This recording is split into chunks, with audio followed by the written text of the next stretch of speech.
All right. We are live here today with the New Warehouse podcast.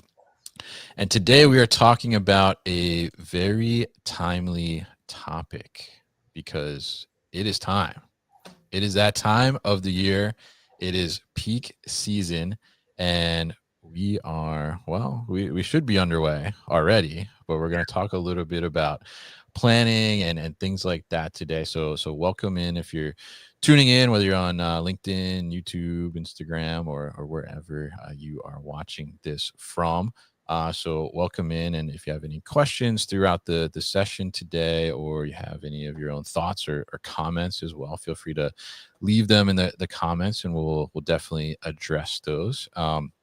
But it's time to get things in order for the biggest time of the year for many in the operations world, especially on the 3PL e-commerce fulfillment side. It is peak, and we are going to be seeing high spikes in volume. And well, we may have some interesting things happening this year. We certainly have some interesting things happening all year, definitely. So we're going to be digging into kind of the peak season countdown and how to make sure that all your systems are ready, your processes, your people are in place.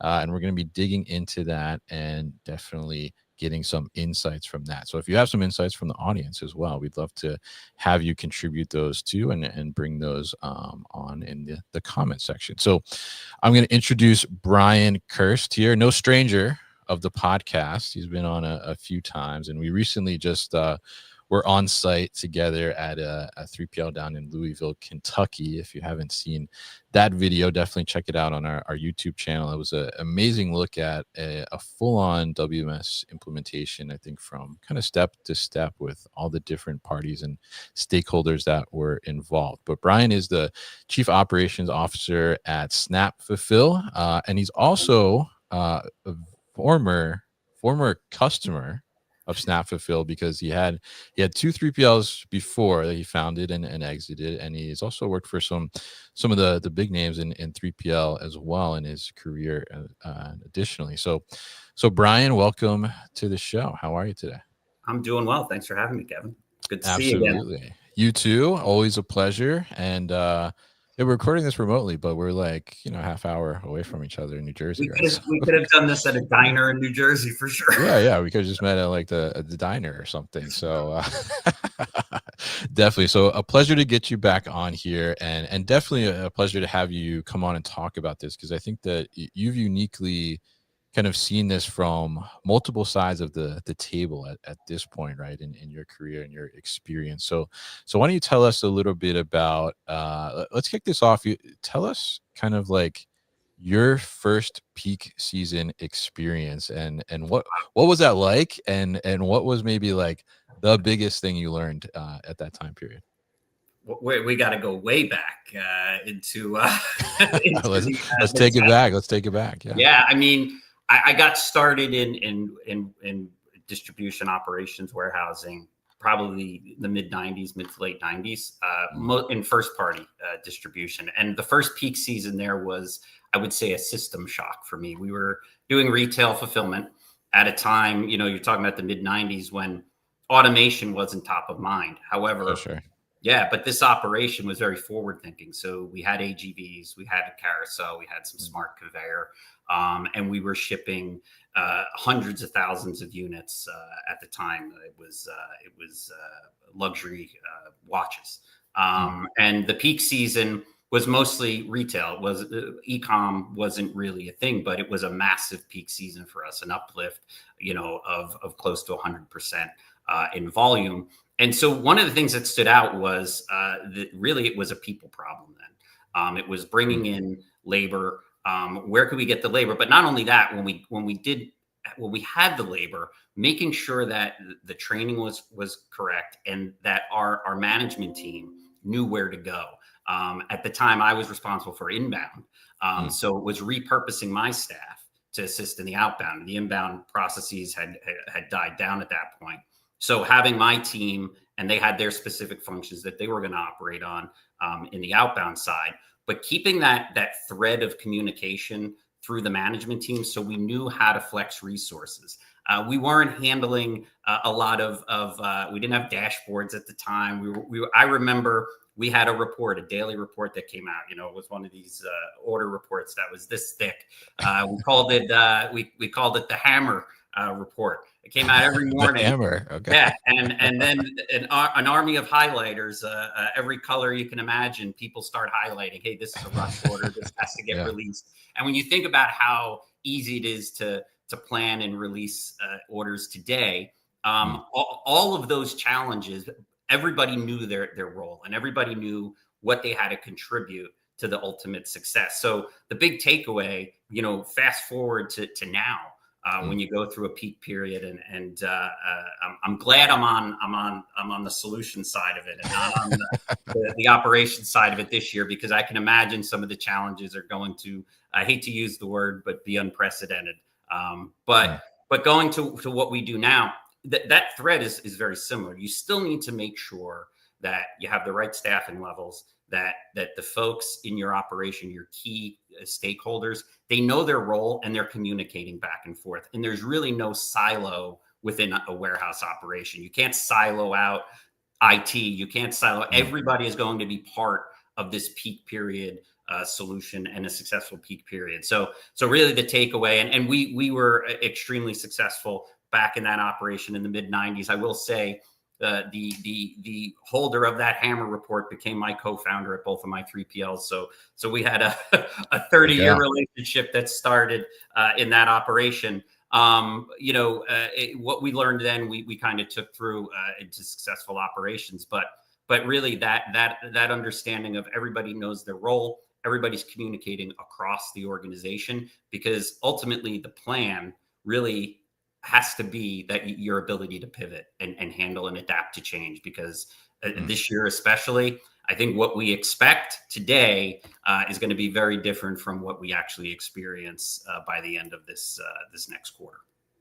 Yeah, and I think that's a great point, and that's really, really interesting to hear kind of, how it was back then, and how it's evolved as well, and just imagining, a report that big, like you said, to try and figure out like where's the order prioritization, and doing that so manually. Like we've come so far, right, as an industry in general, from a technology perspective, right, in a very short period of time too.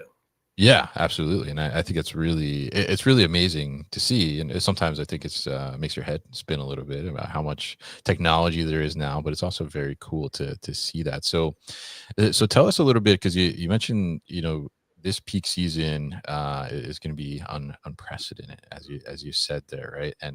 And so tell us a little bit about, before we kind of dive into some of this peak season preparation and things of note to take into account and consider as people plan. What are you seeing? Because right now, you were a 3PL owner, as you mentioned, and worked within 3PLs, and now your customers are 3PLs, right? So tell us a little bit about, like, what are you seeing in the market right now? Like, what are people concerned about? What are they not concerned about? What does the market feel like right now as we head into this peak season? Yeah, I mean, from my perspective, and I'm still heavily involved in the 3PL space, my customers, and then just my network in general. Labor is a big concern right now, and labor scarcity going into the peak season, not only from external factors outside of the warehouse, outside the four walls, but even just it's competitive out there, trying to get labor and keep labor. So all of the preparation that has been happening over the year to augment labor, to address labor scarcity issues, whether you're putting in automation or creating efficiencies with your existing solutions, they're going to be tested now. We definitely have a couple of customers within our customer base, and not necessarily just 3PLs, but some of the higher volume digital brands that use our solution. They've been volume testing the system since August, to make sure that they're ready, specifically those e-com digital brands, that they're ready for the push that's going to happen, probably mid-October. Then again, you're going to spike Black Friday, and then in through mid-December to the end of December. Those plans have already been happening. But one of the big things is, how do we handle a spike if we don't have enough labor? Is it pulling from other areas of the organization, which is something, as we talked about my first peak, we did that very often. We had, we pull from, the accounting team and the procurement team, and they're in the sales team, and they're out in the warehouse and they're packing orders and doing some of the easier thing. And then it's identifying where those areas are. If there is a labor shortage, or there is a situation where maybe labor can't access the building, whether it's weather related or things like that, who are those critical operators that we need to pay close attention to? People ask me all the time, what are the areas of the warehouse that we should look to automate first? And the knee-jerk reaction is always, oh, look at your picking process. Look at AMRs, look at picking solutions. But the reality is, you can throw people at picking all day, especially in certain environments where you have pick zones that are accessible by human resources. It's those certified drivers that can take an operation down, right?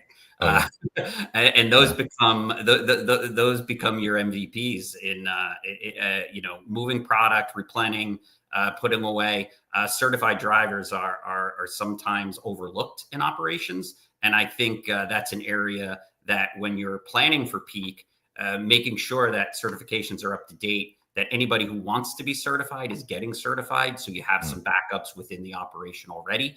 That was something, professional development, offering somebody who doesn't have that certification the ability to get it. It gives them a career path. It gives that sense of they have some motion, and it also prepares you for a call out, a breakdown. Somebody's car breaks down on the way in. Those drivers are key to the operation, and you also don't want to get caught with non-certified drivers operating equipment. So it's things like that. Looking at the labor aspect of it, not only the availability of labor, but do I have the right people trained in the right roles? Beyond that, making sure that as you increase labor, if you're going to rely on temp staff and you're able to adequately staff, that your systems and your processes aren't overly complex, that if a new operator, a new associate comes in, it's taking them weeks to get up to speed. Time is money. So if you're investing in this labor, you want them to add value to the operation pretty quickly.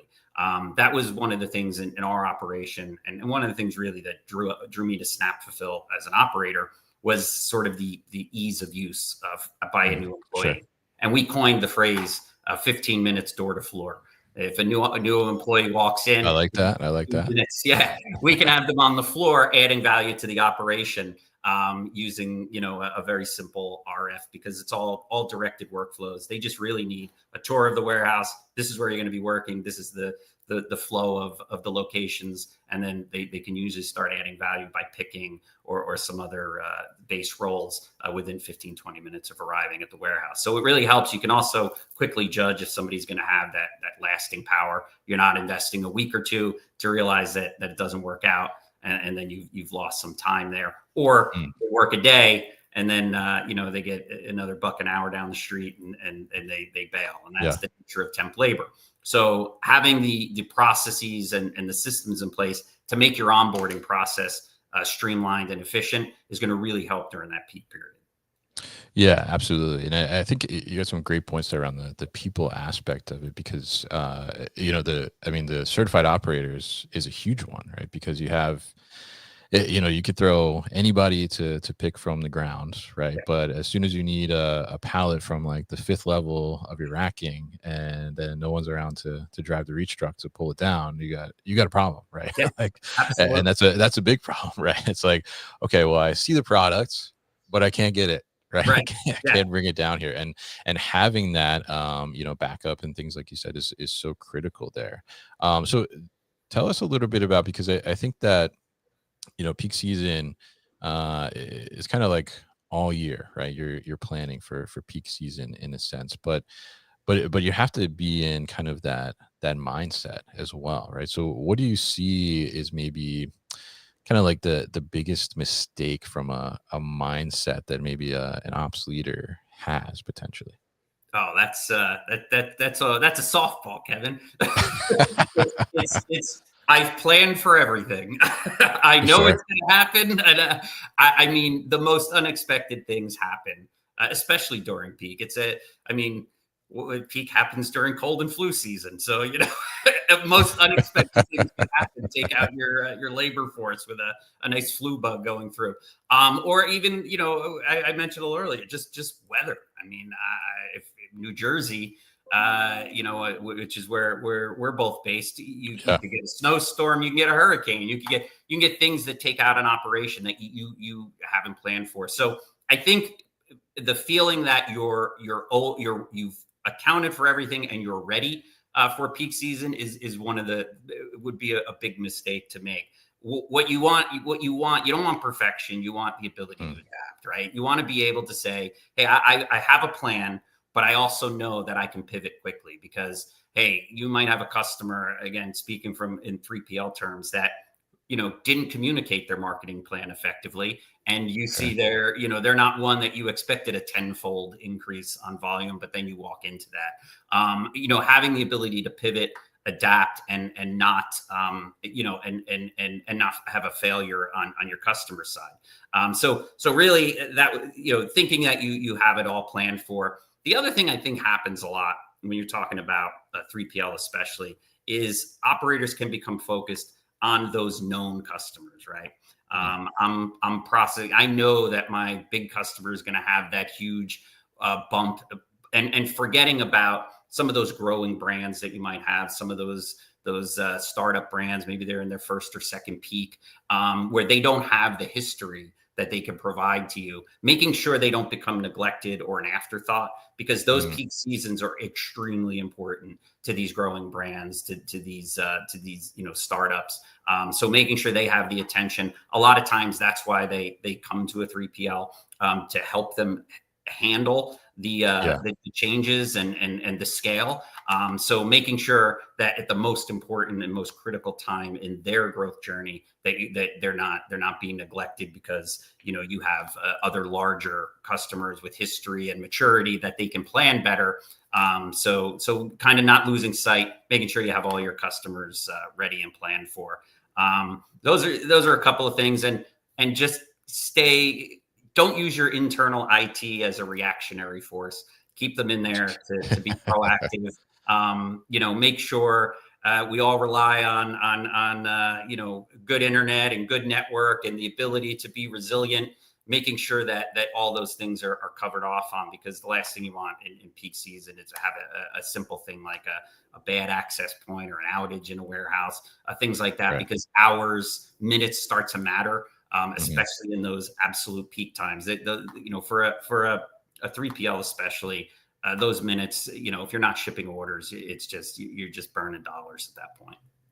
Yeah, absolutely, and that's huge, right? That time becomes so critical, and with that time, and kind of tying into the second to last point there you had around the smaller brands that you're fulfilling for, like how do you, I guess, how do you look at that from a priority perspective, and how do you keep the communication lines opening, right? Because if you have one of these smaller brands, all of a sudden they take off, they spike, right?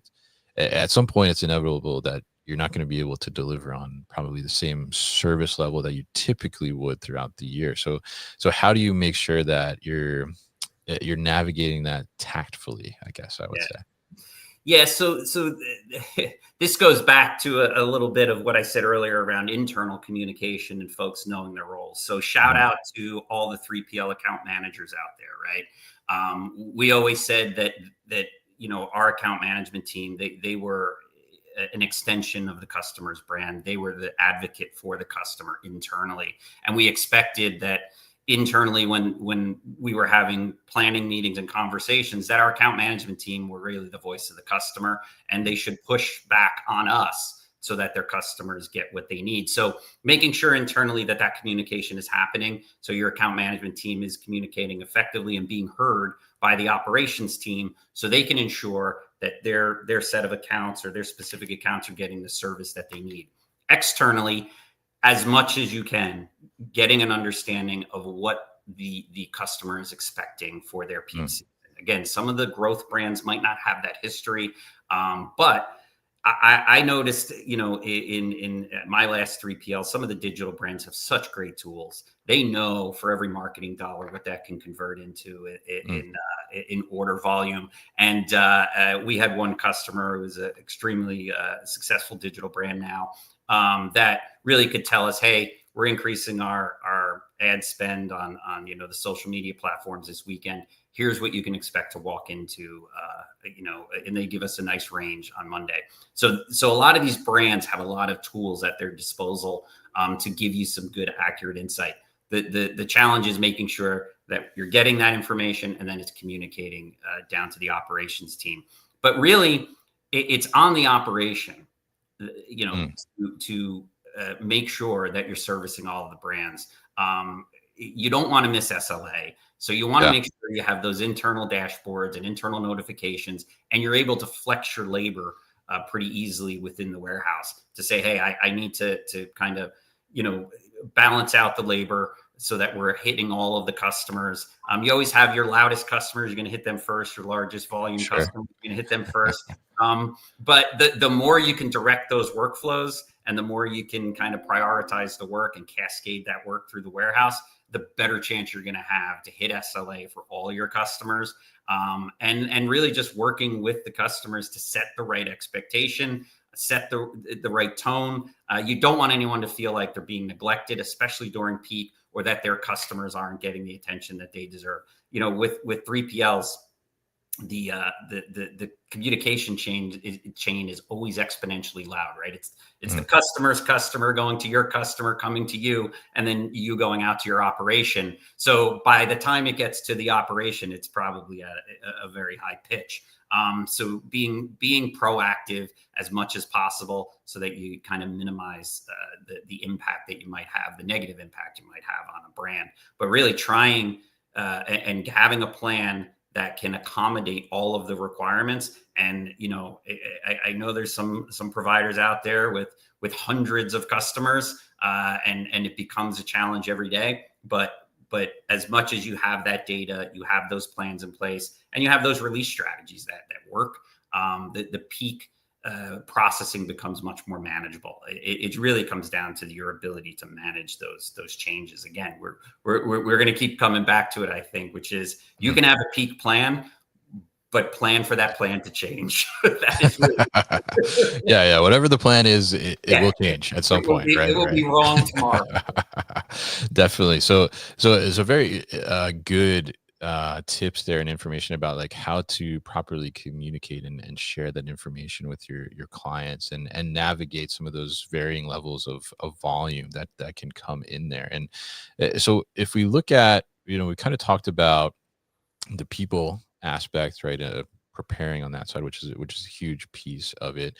But what about from like a physical layout perspective, right? How do we maybe shift the way we look at packing, or shift the way that we're placing items, and how do we leverage some of like the data that we have to be able to make those kind of decisions? Yeah, so I mean, space becomes a really valuable commodity during peak, right? You need space for staging, space for larger operations. You may have kitting operations that exponentially grow during the peak season. So planning for that space as early as possible, because if you need additional space, it's not easy to snap your fingers and it appears. So Right. your space utilization becomes critical. Looking at your solutions, your software solutions, and making sure that you're maximizing the efficiencies of replenishment and dynamic replenishment if your solutions provide that. So you're only replenishing what you need. You don't have product taking up good space and valuable space in forward pick locations that you don't need there. So having, if your systems have that capability, making sure that they're updated and they're working properly before peak. Another thing is around making sure you have the staging area is laid out properly, Mm. because they're going to grow. Your couple of pallets, your full truckload for UPS today is probably multiple truckloads tomorrow. And then making sure you have the pickup schedule, so you're churning through those staging areas and those pallets, and clearing those staging areas at a much more frequent pace than you would on a normal day. Most operators, if they're experiencing that peak volume, they're having multiple pickups a day.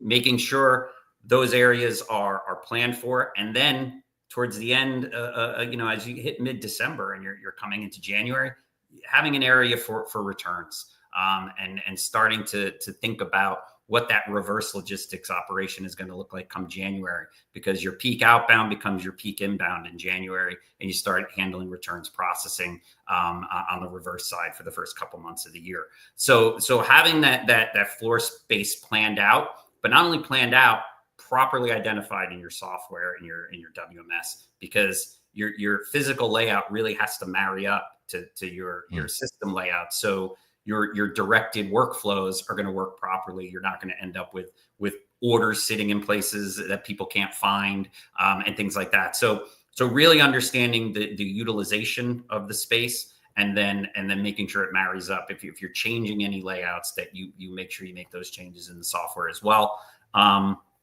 A lot of our operators, we at Snapfulfil, we go out to our customer base, usually August, and then again in September, to start asking them about peak season planning. Do you need to add pack stations? Do you need to add additional resources, things like that, so that they have that all prepared, internally, with the system, with the software, printers, and all of that. So planning out that packing area, making sure you have enough stations, enough printers, backup printers, things like that. That all becomes extremely important, but doing it sooner rather than later, and being as modular as you can be in that process. So if you can move it quickly and kind of reallocate it quickly, that's going to be key.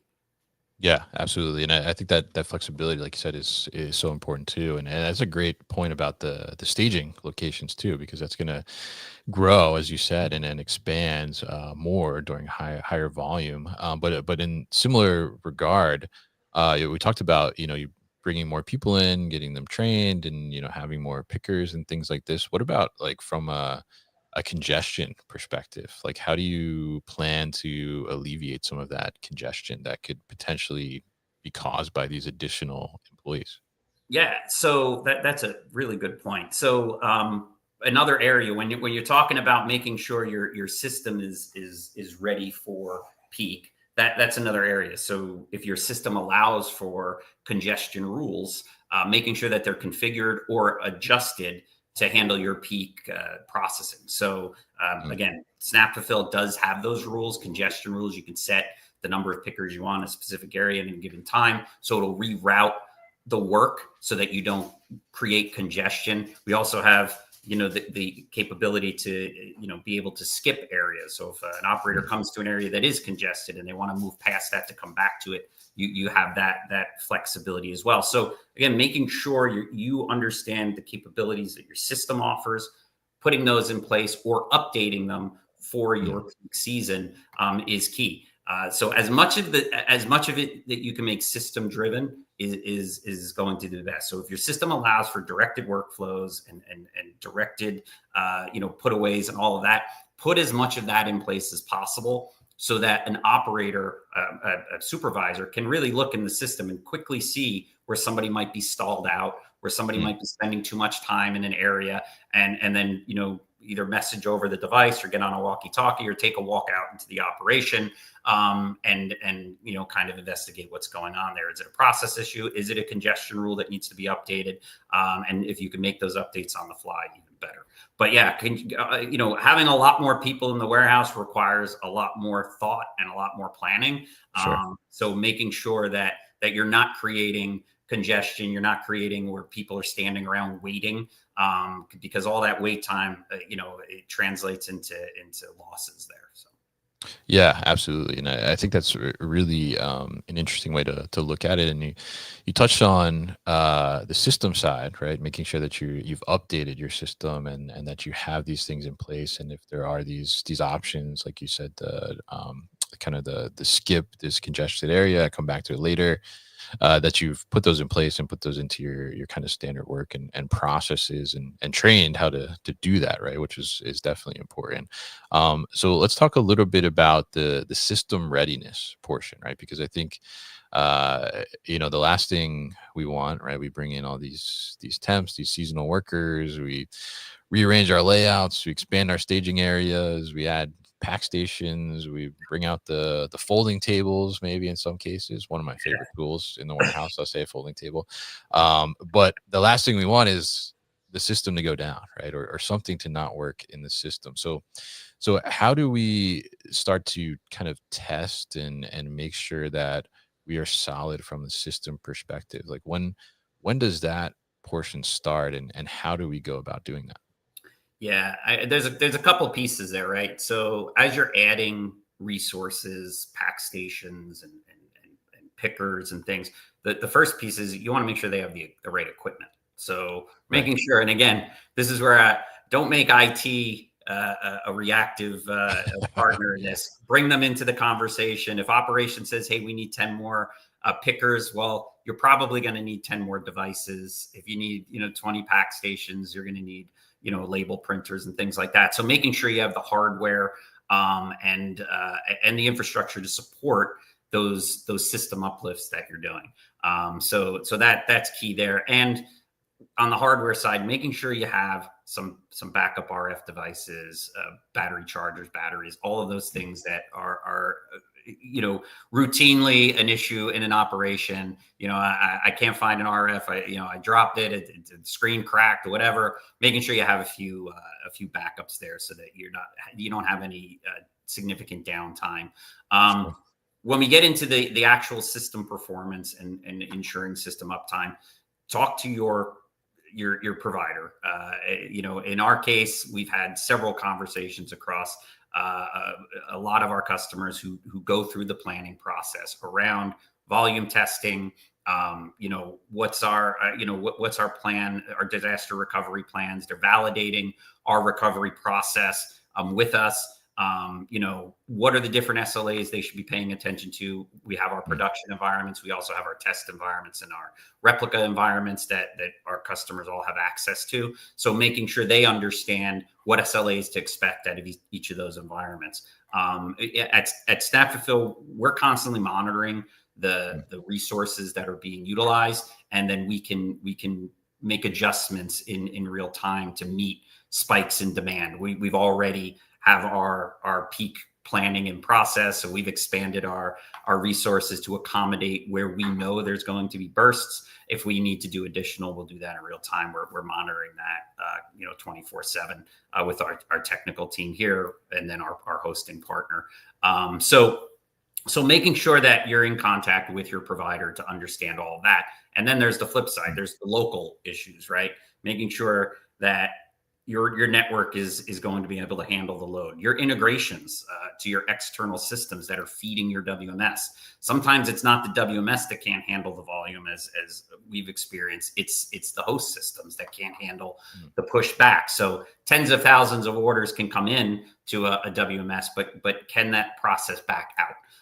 And can your external system, your host systems, your even your customers, in the case of a 3PL, that some customers that might have direct connections, are they able to handle their volume? So that's where your internal IT teams start to come into play, and then interfacing with your customers' teams. The network is key, and making sure you're secure. Sure.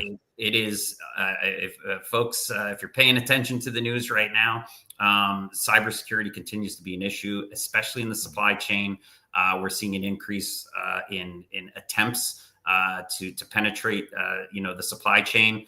There's several operations that were impacted in Europe and in the UK in the last few weeks. And then the airport issue in Europe. I happened to be at Heathrow when Oh, that last issue occurred.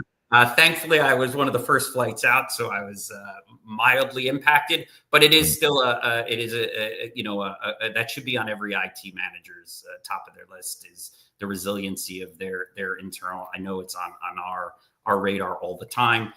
We really take it's not an if, it's a when approach to security. So and I think that should really be everybody's approach at this point. It is top of mind. So resiliency is key, and then just making sure you're ready for the volume. Yeah, absolutely, and that's a great point on the cybersecurity. We were just talking about the Land Rover Jaguar thing in my supply chain class yesterday. So, huge impact for sure. So you talked a little bit about on the 3PL side, like what their support should look like from like an IT perspective, and then the interfacing with their clients and customers. But I'm curious, during like a peak season, like what does Snapfulfil, a WMS provider, like what does your support side look like for, maybe if there's an issue, they're trying to do something differently, or orders are not flowing through properly? I mean, how do you kind of ramp up on your side for peak as well? Yeah, so we have a lot of notifications and alerts internally to look at when certain areas of the system are impacted by either volume or an outage, and things like that. If it's on the customer side, if they're experiencing an issue with one of their managed integrations, we have our support team. Our support team's 24/7. Most customers have operational support, so it's their operating hours. They're our support team. They're trained by us, so they know our system very well, and then they have access to historical data on all our customer systems, so they can see pretty quickly if this is an issue that's come up before, and they can try and help troubleshoot. Now, within Snapfulfil, for our customers, we have a series of host interfaces where they can go in and see the exact error messages they're getting, or any outages they're getting, things like that. So we do give them the tools to quickly troubleshoot on their own, and then determine, hey, is this a Snapfulfil issue where I need to bring Snapfulfil support team in, or is this an internal issue with our managed integrations that we need to then troubleshoot? Or is it an issue with one of our other providers that we need to go out to them? A lot of times, as any of my WMS friends who might be on listening in here, it always goes to the WMS first. If you're not seeing orders aren't closing, things aren't happening, you always go to the WMS first. So our team is pretty good at quickly troubleshooting to make sure it's definitely an issue that resides with Snapfulfil, and then escalating appropriately internally. If it's something that can't be handled on level 1 or 2 support, going to our development or technical teams to get those eyes on it to make sure it's not a broader issue, or pushing back to the customer, giving them the right data points so that they can go externally to their other providers to say, hey, this is what we're seeing within our WMS. Can you check on your side to make sure things are working? Yeah, absolutely. And I think that's great too. And I love that you're giving that visibility to the customer too, to be able to see some of those things that are going on, to make some determinations on where that issue may lie in the first place, right? Which I think is important, definitely.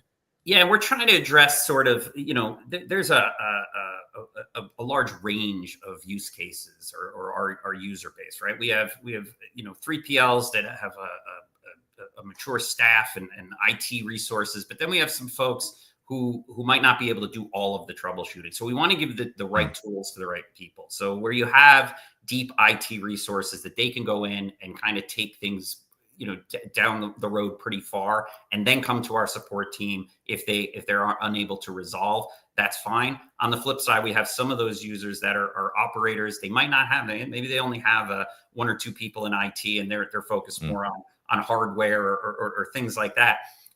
Then our support team might have to take it from A all the way on. So we want to make sure that our customers have full visibility so that they can take things as far as they're comfortable, and we're not limiting their ability to really service their own operation. And that's really across the board, from data access. We want our customers to access all of their data when they need it, to dashboards and things like that. It's really important for operations not to get stalled by a lack of access.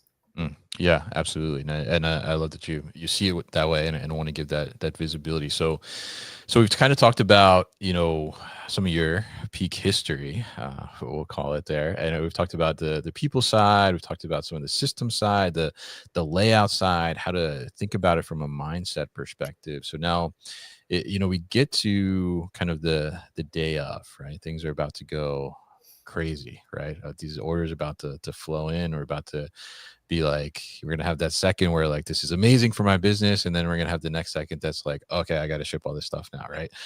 So when when we get to that day of, right, and we're actually in peak, when we think about uh what is the plan of attack, right? You talked a little bit about data here and some of the dashboards and leveraging those, but what are the real kind of data numbers, dashboard metrics, and things that you want to be looking at to kind of keep a pulse on the operation and make sure you're making the right decisions when you need to make those decisions?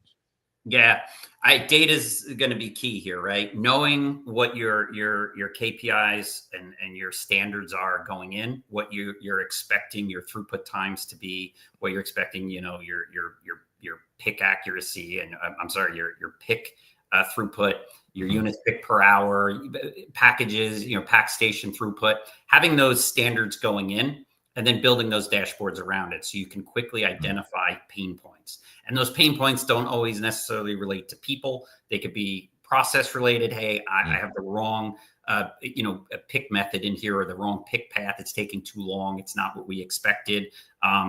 This aisle's blocked. There was a broken machine or something like that. So being able to get those notifications, and then again, we're going back to, and then being able to pivot and Mm. make those data driven decisions. So data becomes key, but data without anything to relate it back to isn't all that helpful. So having those KPIs and those standards that you're expecting to achieve, so that you can see if you're meeting those pretty quickly, so you can respond quickly. I can't stress enough, having dashboards and visibility, and if you're old school and you need the hammer report, having that too. Uh, is, Sure, sure. is key to really driving, an efficient operation. But if those dashboards have to be meaningful, so you should be planning now. What does my outbound supervisor need to see so he can Mm. react? What does the whole warehouse need to see? Making sure that's another thing. Those screens around the warehouse are great if they're showing the right information. So Mm. showing operators how they're performing, how they're performing against standards, how they're performing against each other. A little competition doesn't hurt in a warehouse Sure, a little gamification, yeah. Gamification is great, but really understanding that and having it out there during peak, especially. This is everything, like you said earlier. A lot of operations, this is the plan for this all year. Mhm. So really pushing out all the things that you plan for around data, and what you can mirror back to your team on how their performance is in real time is going to be key to. They don't want to know tomorrow how they did today. They want to know now how they're Mm. doing, how are we operating, and you can't understate the data portion of it at all. A good warehouse operation director of operations is going to have that dashboard in front of him and quickly be able to say, I'm going to hit my number today or this hour, or I'm not, Mm. and pivot. Do I need to move people around? Do I need to change process? Yeah, absolutely. And I think it's so great to have that visibility, but like you said, make sure it's the right things that you want to see and have the understanding of the employees, the leaders of departments, how do they interpret those numbers and how do they react when they're going in certain directions and things like that. So I'm curious from your perspective, from like a data dashboard perspective, right? So you just gone through a heavy day of peak, right? It's at the end of the day, or it's probably probably that night at this point, right? And you're gonna like do an autopsy, dissect that day, and see like, okay, where did we do good? Where do we need to improve? Where do I need to make a change? Like, what are you looking at?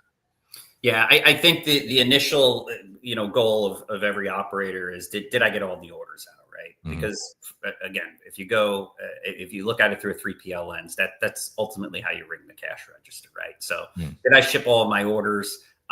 Did I provide the service level that I promised my customers? And then did I do it efficiently? Right. If I did it and my labor cost per order is too high, then I'm going to have to make adjustments going into tomorrow to figure out how to get more efficient. And again, it goes back to that whole being able to pivot. Maybe the order mix was different than we expected, and maybe the cart size was higher. Those type of things. How do we pivot to accommodate that so that we're hitting that SLA of, did we ship everything out? But did we do it in a cost-effective manner? So those key metrics like labor cost per unit or per order or per unit, either one, those are key for. And if you can get those in real time and get those daily in the reporting, that's key. And then really looking at, if you want to look at it through the lens of revenue, did we recognize enough revenue today? And if you have some good automated billing within your WMS, you could start to see, hey, this is the revenue we generated from the activities that we produce. It's no different than the seller or the 3PL customer saying, hey, I generated this much revenue today. It was a good day. It's very similar on the 3PL side, because you might have shipped 100,000 orders, but were they all one piece orders? Or were they 10-piece orders? Did we do some VAS services? Were these high touch orders where we're doing some kitting, or we're adding extra picks at the pack station?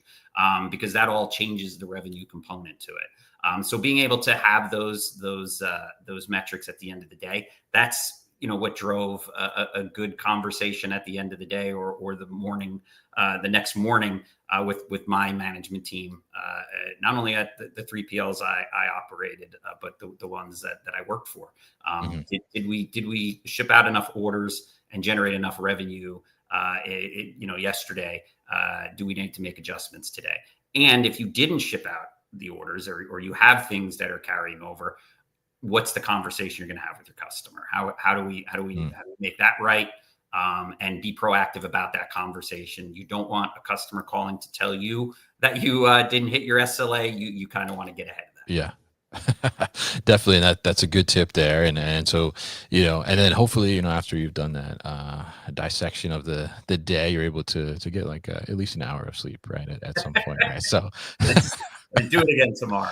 Yeah, and then do it all again the next day, right? So, so very great tips here, and really insightful, and kind of how to look at these different things and interpret some things. So, if anybody's tuned in and they got a question, feel free to drop them in the comments here. But I'm curious, as kind of a little wrap up question here for you, Brian. I mean, what 3PLs are varying sizes, right? There's small 3PLs that are operating in like 5,000, 10,000 square feet. There's ones that have, 20 different buildings at, 250,000 square feet plus each, right? So when you look at, the varying degree of sizes, what would you say is like one thing that a 3PL, no matter the size, can absolutely just not overlook for peak season?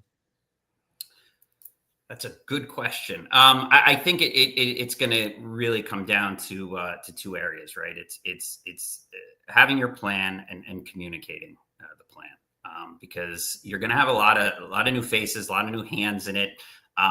So once you have that plan, making sure everyone knows what their role is, especially as you bring in temp labor, as you bring in, folks from other areas of the operation organization to take part, making sure it's clear. What are we trying to accomplish? What's the goal here? And that's it. That could be an hourly goal, a daily goal. It can change. So I think that's important. It's this year is going to be somewhat unpredictable for folks. I think it's been a rough year in warehouse operations. Planning has been difficult. We see that from our customer base. But I would say the overarching attitude has been pretty positive. Yeah, there's uncertainty, but that's become almost the nature of the business in the last 5 years, right? It's been uncertain. There's been peaks and valleys, but ultimately, it allows people to be creative. It allows for new solutions and new efficiencies to come out. But no matter the size of the 3PL, you're in a service industry, so servicing the customer becomes paramount, and getting the orders out becomes the primary goal. So doing that in as efficient manner as possible with the team you have and the labor you have access to is key. I would say on the tech side of that, for my own selfish purposes, don't blame the WMS for everything. It's really not all our fault. But no, understanding what you have, ask questions of your provider. Can we do this? Can we? Is there a feature? Can we make a change before peak happens? In some software, you can make changes pretty quickly. Snapfulfil is highly configurable, so if there's something we can do with the change to rules, we'll do that. And impact the operation that day. So really, if you're unsure of the functionality, reach out to your provider, your account management team, and things like that. And I'm not just Snapfulfil, any software out there, and leverage the technology that you have in your warehouse. If something's sitting in a corner collecting dust, and it's some technology that you haven't used, it may be time to understand, what it really offers the operation, and leverage the technology to create those efficiencies so that you can achieve those goals, those revenue goals, those service level goals, and ultimately, grow the organization. It's an important time of year. A lot of brands and a lot of 3PLs, this is where they make their numbers. Sure. Hopefully everyone has a successful one, and looking forward to supporting the folks at Snapfulfil, our customers, and then anyone else that reaches out, for sure. Yeah, absolutely, and definitely a great way to close it out there, and yeah, embrace the technology. Like, technology is your friend and will help you. Don't let it collect dust in the corner. Come on, we got to learn how to use that stuff. So really appreciate you joining us here, Brian, and lending us your insights and helping us get it together for peak season, and hopefully having some mutual understanding too of the pain that we feel together collectively, right?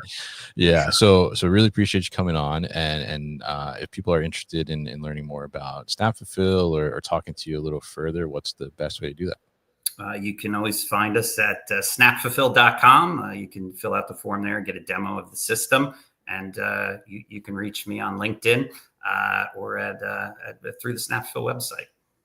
All right. Awesome. And we will definitely post that later as well when we put this up as a podcast episode within the next 2 weeks. So if you're not subscribed to the New Warehouse podcast, make sure you do that on your favorite podcast platform. And we will be going live again with Snapfulfil later this month on October 28th. So you can look out for that, and you can join us on LinkedIn, YouTube, Instagram, actually X too as well. Today's actually the first day we're streaming on X, and I see we have a couple people listening over there. So thank you for being part of the test on X over there. Hopefully that worked well. And Brian, really appreciate it as always for you joining me here. And go check out Snapfulfil and connect with Brian on LinkedIn. So thank you to everyone tuning in, and thank you to Brian again. Good luck with peak season, and we're right here to help you whenever you need help. Absolutely. Thank you, Kevin. Appreciate it.